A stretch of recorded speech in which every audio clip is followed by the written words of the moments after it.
Okay, welcome to part two of chapter 21. We were talking about financial crises. The Asian crisis is up next after the Mexican crisis.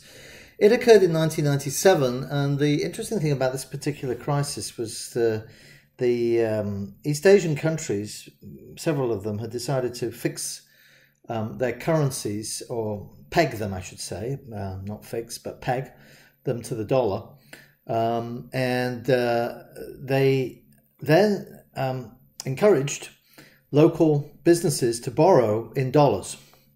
So dollar funds flowed into Thailand, which was undergoing a construction boom, and quite high, rapid rates of economic growth, and the government itself was running big deficits to fund public infrastructure as well.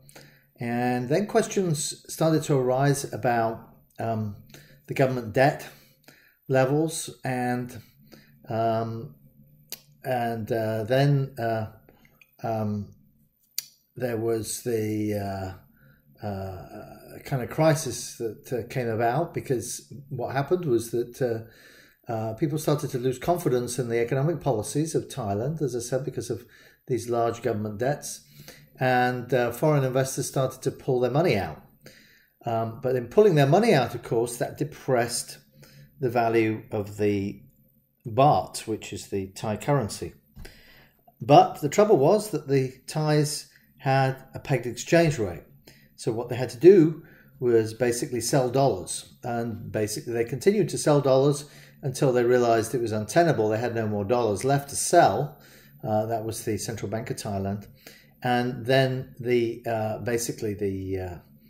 exchange rate collapsed. So money flowed out, and the exchange rate collapsed. Now this had a knock-on effect.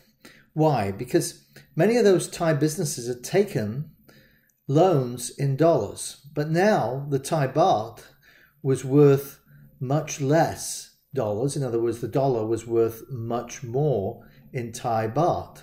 So all of a sudden, those Thai firms found that because they'd taken the loans in dollars, they owed a huge amount more in the local currency in terms of interest payments, and many of them defaulted, which of course meant that investors became even more averse to putting any money into those countries. Now, the interesting thing about this Southeast Asian crisis as well is that it spread. It had what we call contagion. It spread to Indonesia, South Korea, Malaysia, and the Philippines, and even saw Hong Kong wobble as well. Wobble in the sense that there were speculative attacks on their fixed exchange rate of the Hong Kong dollar with the US dollar. So foreign investors really lost confidence in local bank borrowers and local stock markets for all that area. At the time, there was actually talk about it spreading beyond East Asia, and in the US, there was talk about how do we insulate ourselves from these events so that they don't affect us. As it was, what happened was the IMF gave a bailout to the countries concerned, but nevertheless, the countries concerned went into severe recessions. So you can see this is an example of the type of depreciation that these currencies saw, and you can see it all pretty much happened in January of 1997. So it happened in the first quarter of 1997. Actually, I think it was a little later than January. It was March or something, 1997. But you can see the fall in the currencies. The Indonesian rupiah fell, 80% of its, so huge depreciation there. The Thai baht, you can see, fell by about 50% initially, and then bounced back up a little bit. Philippine peso as well. The Hong Kong dollar, you can see, wobbled, and then wobbled again a little bit later in 2003. But basically, that wobble in 1997 didn't do a whole lot. Luckily, the Hong Kong monetary authority, they have what's known as a currency. Well, it's a peg, but it's a peg where everything's backed up. So in other words, the currency board, it's called a currency board, BOARD, is only allowed to issue new Hong Kong dollars if it's got the requisite amount of US dollars backing it. So in other words, they're never going to run out of US dollars because they can't issue Hong Kong dollars beyond the US dollars that they have. So it's a very credible, what we call a very credible peg, a very credible fixed exchange rate. So here's the kind of long description, which you can read. I'm not going to talk about that too much.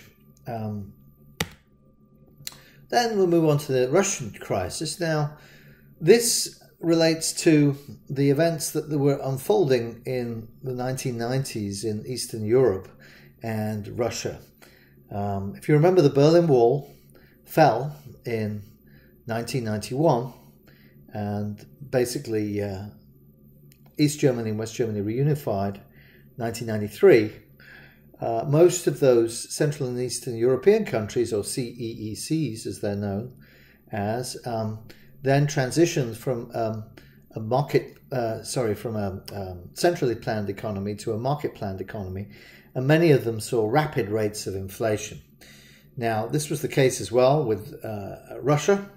It went from a centrally planned economy to a market-based economy. But Russia also tried to soften the blow. At the time, there was a lot of talk about, do we do this as shock therapy, which is what Poland did, or do we do this as a gradualist thing? In other words, slowly, and have the government make sure it protected the people. And there was a big debate about that at the time because no one really knew what the answer was. We know now, looking back on it, that in fact, the best way to do it was so-called shock therapy. It caused real hardship for the countries that did shock therapy, but it really shortened the agony, if you like, and got them transitioned quickly to a market-based system. Now, Russia didn't do that. As I said, it went for a gradualist approach, and that meant there's a huge build-up in the Russian fiscal deficit, so the government was running a big deficit, was borrowing large amounts of money, and was owed a lot to foreign lenders. And the IMF organized a lending package, but Russia failed to enact policy changes included as conditions of the loan. So the Russian government restructured its ruble-denominated debt, wiping out most of the creditor's value. So it restructured it by saying, you're going to have to take what we call a haircut. A haircut meaning if this is worth so many rubles, 100 rubles, then now it's only worth 80 rubles. If it's worth 100 before, it's now only worth 80. That's a haircut. And of course, investors that buy these bonds, they do not like taking haircuts. Understandably, I suppose. So the ruble depreciated because of a shift also to a floating exchange rate. They tried to keep the ruble fixed, but that didn't work. So the ruble kind of collapsed. The IMF denied an additional loan, and then a foreign lender sell-off ensued that caused stock and bond prices to plummet. So the Russian crisis of 1998 also caused widespread poverty in parts of Russia as well, because some of these state-run businesses that had kind of tried to keep going as state-run businesses, suddenly the government wasn't going to give them any more money, and they had to survive as private businesses, and many of them could not survive as private businesses because they were not economic to begin with. Argentina's crisis, this is a country that has been a serial offender, as we say. In other words, it's had default after default after default. It's kind of sad considering that Argentina was one of the wealthiest countries in South America and was the same level of wealth, same level of real GDP per capita as the US at the beginning of the last century. And the divergence has been really quite significant between the two countries. And anyway, Argentina has a currency called the peso. It was tightly fixed to the US dollar. Argentina did one of these currency boards, but what happened was that, as often happens in Latin America, there was some bribery and corruption and cheating on the currency board. In other words, what happened was that the government said, oh, we don't have dollars to issue new Argentinian peso, but what we'll do is we will let the provincial governments issue a bunch of new money, and we'll call it Argentinian peso. So they tried to get around it, but that didn't work. So there was a period of time when the official exchange rate was very different from the unofficial or black market exchange rate. And Argentina lost international price competitiveness, unfortunately, partly because it was tightly tied to the US dollar in the initial stages. Why? Because, Argentina's prices were going up faster than US prices. And if you're going to have a currency board, if you're going to have basically a fixed exchange rate with the US, your prices need to go up at the same rate as the US prices. Otherwise, your goods suddenly become very uncompetitive. In other words, they get priced way too high compared to US prices. Anyway, the fiscal deficit grew as its economy went into recession in 1998. Private capital flows stopped in 2000. Rising interest rates made the recession worse. The IMF refused to make additional loans in late 2001. The Argentinian government did some really drastic things. First of all, it closed all the banks, froze everyone's accounts, because people actually were allowed to have dollar accounts in Argentina during this time because of the link between the Argentinian peso and the US dollar. And when it worked, you could pull your money out in either currency. Well, this obviously wasn't going to work when the Argentinian currency was plummeting and the US dollar was the US dollar. It wasn't plummeting. So the government defaulted on its debt and the country suffered a severe recession. Okay, so that's giving you a description of kind of 4 interesting financial crises. I bet some of you are thinking, I wish I could have done one of those as a case study. Yeah, they are interesting, and I'm sorry we're doing that this late in the course, but there you go. It's a short course, and it's like a sprint, to be honest. So, what can and does go wrong that causes these financial crises? Well, there are 5 major forces. These waves of overlending and overborrowing. I mean, that's a good example in the Thai case. Exogenous negative international shocks. That's also a good example in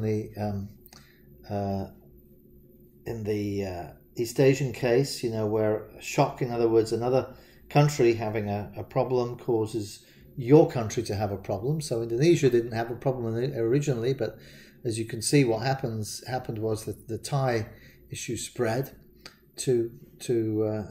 with contagion to Indonesia. Third, excessive exposure to exchange rate risk. That's a good example would be the Mexican one, where you've got those tesobonos, which were issued in US dollars. That's clearly going to be an exchange rate risk. Fickle international short-term lending, where money that's lent internationally on the short term can turn around very quickly and flee the country. So that would be a good example would be there, Russia, probably. And global contagion. So you've got regional contagion in the East Asian case. And you also got contagion in the Argentinian Here's case, what I actually. found on the web. But there you go. Waves of overlending and overborrowing. So here it describes this in more detail. Lending only occurs for investment projects that generate returns in the future that can be used to service the debt. That's not always true. You get overlending, overborrowing. It can result from excessively expansionary government policies in the borrowing country, leading to large government deficits that must be financed. And overlending can also be to banks and other private borrowers. Once those foreign lenders realize that too much has been lent or borrowed, each has the incentive to stop that lending and trying to get repaid as quickly as possible before the available money dries up and cannot be repaid quickly and the financial crisis erupts. The excessive lending, borrowing that can lead to financial crisis is sometimes called a debt overhang, the amount by which the debt obligations exceed the present value of the payments that will be made to service the debt. Exogenous international shocks. This is where, as I said, you get some kind of reassessment of the borrower's ability to meet their obligations to service the debt. So you might get a decline in export earnings, perhaps due to a decline in the world price of the country's key commodity. Export commodity makes it more difficult for the country to service its debt and thus more likely to default. Exchange rate risk. Sometimes the form of the debts can help us understand the financial crisis.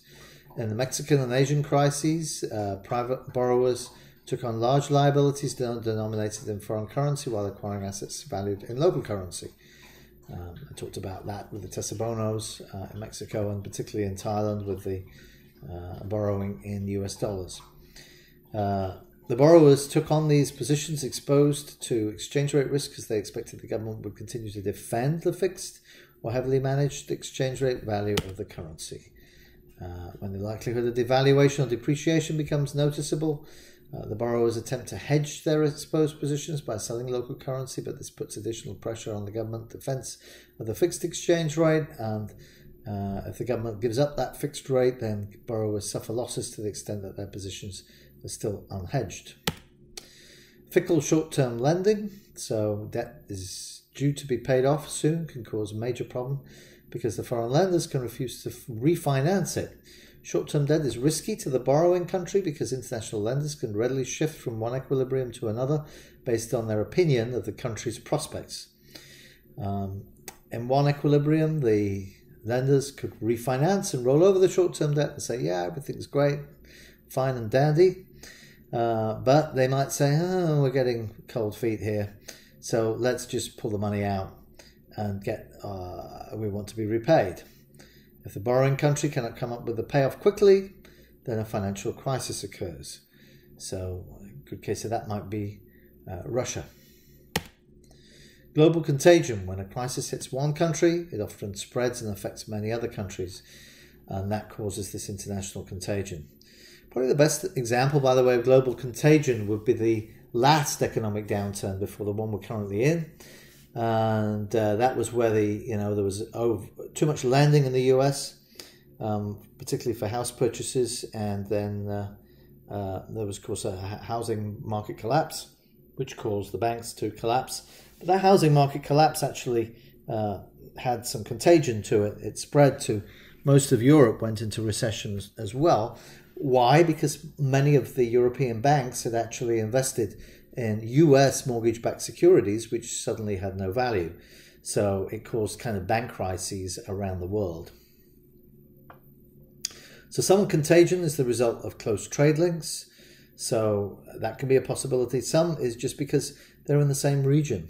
And as I said, with Argentina, none of the countries around Argentina, when Argentina had that crisis, had anything like the situation that Argentina had. But it didn't matter. Investors got nervous about the whole continent and started pulling their money out. So this can be an overreaction by foreign lenders as they engage in a scramble for the exits. And some lenders imitate other lenders who may have better information about the borrowers. Lenders fear that other borrowing countries are likely to have problems similar to those of the crisis country, even if there is no evidence that this is true. So it can be a belated recognition of true problems in similar countries. And I think that was, to a certain degree, the case, by the way, in the East Asian crisis. Less so not in the Argentinian case, where there were speculative attacks on the currencies of Uruguay and Brazil. But neither country had that kind of situation that Argentina had. So how do we resolve a financial crisis? Well, first of all, in a financial crisis, the purpose of the IMF, International Monetary Fund, when we've got a macroeconomic type crisis like this, is to help countries that are in need. So It can include loans that compensate for the lack of private lending during the crisis, and usually countries will go to the IMF and ask for a loan. It can restore investor confidence by replenishing official reserve holdings. So, getting an IMF loan is often a signal. It's often an indicator to private investors that actually investing back in the country is okay. And that's been the case in Argentina, by the way. Argentina, I believe, has now gone back to the IMF, and the IMF has granted Argentina a loan. And that's been a signal to private investors, well, maybe we can start lending in Argentina again. It can limit contagion effects, and the IMF imposes conditions as part of that lending as well. That's called conditionality. And conditionality has been very controversial. The IMF got a lot of criticism in the East Asian crisis about conditionality, that it was imposing conditions on the countries when they borrowed as to what they had to do with their economic policy. And some of those conditions were actually making the recessions worse in those countries. The IMF has kind of eased up on that now. The IMF tends to offer advice and will lend to countries, but will offer that advice. But if you don't follow the advice, you're unlikely to get another loan. But there isn't conditions now usually attached there are conditions attached, but not the kind of policy conditions that used to be attached. So in other words, for instance, in the Greek case, the IMF actually, and this came in for a lot of criticism, the IMF did, but the IMF basically said to Greece, you have to cut pensions by, 30% or something. And so Greece cut all the pensions of old people by 30% before they could get a loan. Now, there was a lot of criticism for the IMF for doing that because it increased in one fell swoop the poverty, level of poverty, and the desperation during that recession. Debt restructuring. So this is usually the way in which countries try to also deal with, if there is, deal with, a default in particular. So they would try and restructure the debt. So they reschedule changes when payments are due by pushing the repayment schedule further into the future. Sometimes the reduction lowers the amount of the debt. That's a haircut, as we talked about before. So here we can see the IMF loans outstanding, and the IMF has various loan facilities. For developing countries, there is a low rate for loans, and that is particular for certain countries that have high levels of poverty. So you can see that developing countries' low rate. And then there's developing countries can also borrow at market-based rates, and you can see the borrowing levels there. Here you can see also the industrialized countries' market-based rate as well. A lot of that, by the way, billions of dollars, so those are loans outstanding. A lot of that likely was Greece and Portugal that borrowed from the IMF, as I recall, during the PIGS crisis, as it's called, Portugal, Italy, Greece, and Spain. So that was European borrowing by industrialized countries during that period. You can see, other than that, industrialized countries do not tend to borrow from the IMF. You're probably thinking, who was that in the 70s that borrowed from the IMF? If you've been watching the Netflix series The Crown, you'll know that there was the so-called Winter of Discontent in the United Kingdom, where there was a lot of problem with striking miners, and this was when Mrs. Thatcher, before Mrs. Thatcher came to power, and the UK had to take a loan from the IMF. It's pretty unprecedented, but there you can see that blip there is where the UK actually took a loan from the IMF, and it paid it back fairly quickly, actually.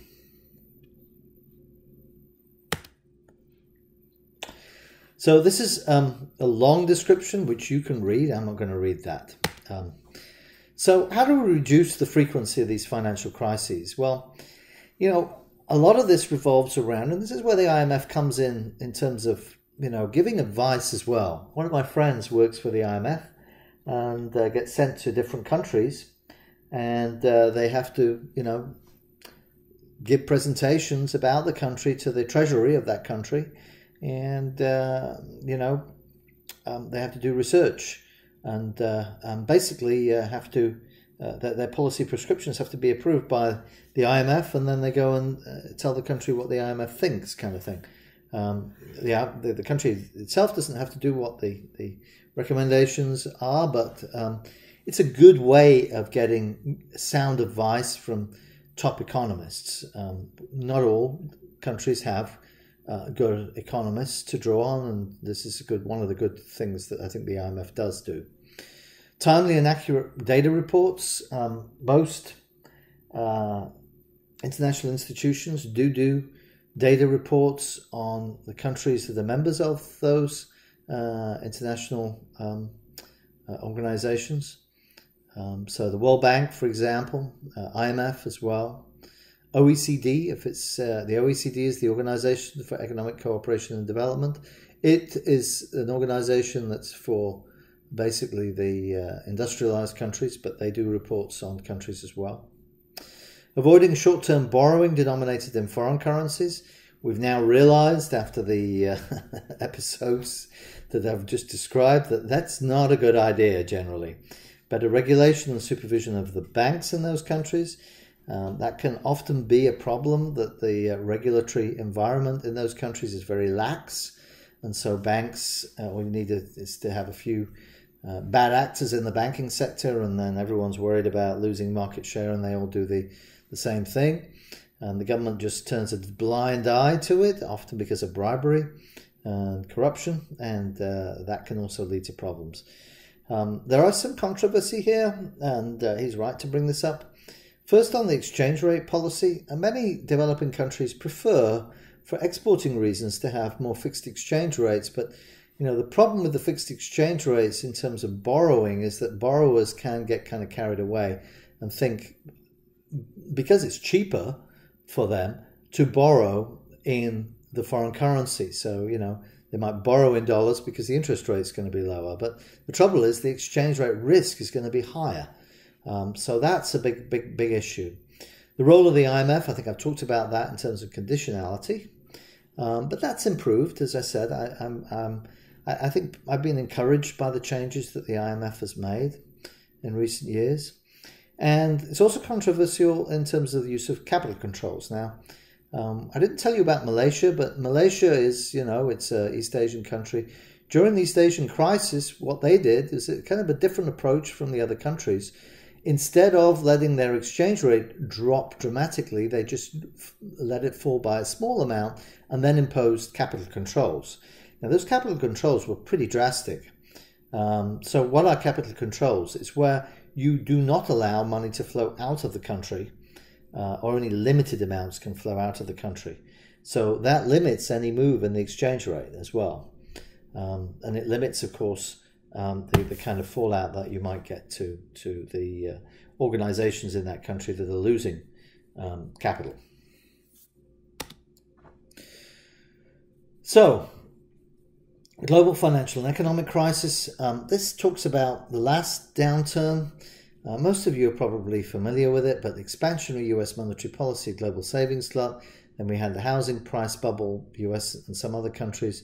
Subprime mortgages, these were mortgages that were given out to individuals that really shouldn't be getting mortgages and couldn't really pay them back if there was a problem.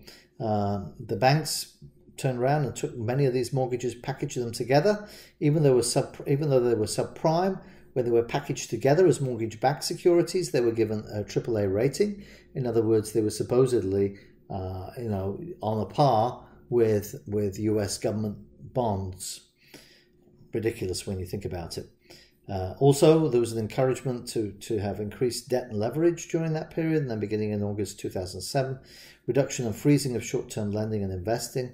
The crisis happened, in other words, and house prices started to fall. Those that had borrowed against their houses realized they were upside down. And the US recession began in December 2007. Lots of foreclosures on properties, then lots of bank failures. Lehman Brothers fails because it had bought a bunch of these mortgage-backed securities, intensified reduction in freezing and short-term finances. The credit markets basically froze. No one wanted to lend to anyone else, certainly not in the financial sector, because they were worried about what was on their balance sheets, and we went into a global recession. Over-lending and over-borrowing, so there were kind of shocks in here as well. Various companies, financial companies, Lehman Brothers declared bankruptcy. BNP Paribas in 2007 also had a complete meltdown there. It had to be taken over by the French government. Precarious, and the same thing in the UK with Royal Bank of Scotland, went into receivership. That's the equivalent of bankruptcy there. Had to be taken over by the UK government. Precarious short-term lending and funding. In the US, we had kind of a shadow banking system, and that also led to the Fed not really knowing quite what to do, because many of these institutions were not banks, so they really weren't part of what the Fed was supposed to be looking at. Contagion, these potential lenders and investors become less willing to refinance short-term debt. So in other words, lending that had kind of gone on that was rolling over, lenders didn't want to roll it over anymore. So it was equivalent to a run on the banks. Basically, the bank's ability to borrow also dried up completely. And the Fed had to step in and say, look, anyone who needs to borrow, they can come to us. But to come to the Fed, you had to make sure that you weren't bankrupt. Gaps in regulation and supervision of financial institutions. Indeed, there were serious gaps in terms of what the banks and other institutions were allowed to do, and that got addressed after the global financial economic crisis. Here's a good kind of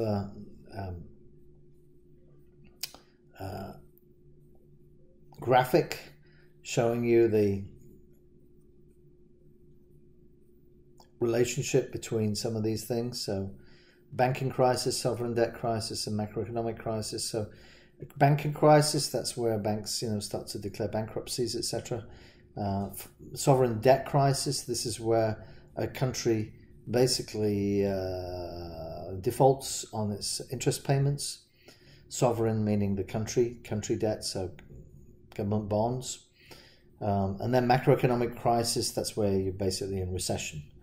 So these things can feed off each other. I mean, that's really the message that I get here. Now, he uses it in the context of the Euro crisis, because this became an interlocking national crisis. So what happened was there was a crisis in Greece, which we talked about, and that meant that Greece said we can't pay the interest on our bonds, so we're going to default. Well, that caused German banks, which had lent heavily to Greece, and Greek banks, of course, but also to have big problems. So Greece found it very difficult to borrow any money to help it through this crisis. And so there was a sovereign debt crisis and a banking crisis and the macroeconomic crises that occurred. And here's a long description of all that. You can read that. I'm not going to go over it here. And there we are at the end of the chapter. Thank you very much for listening. Have a good rest of your day.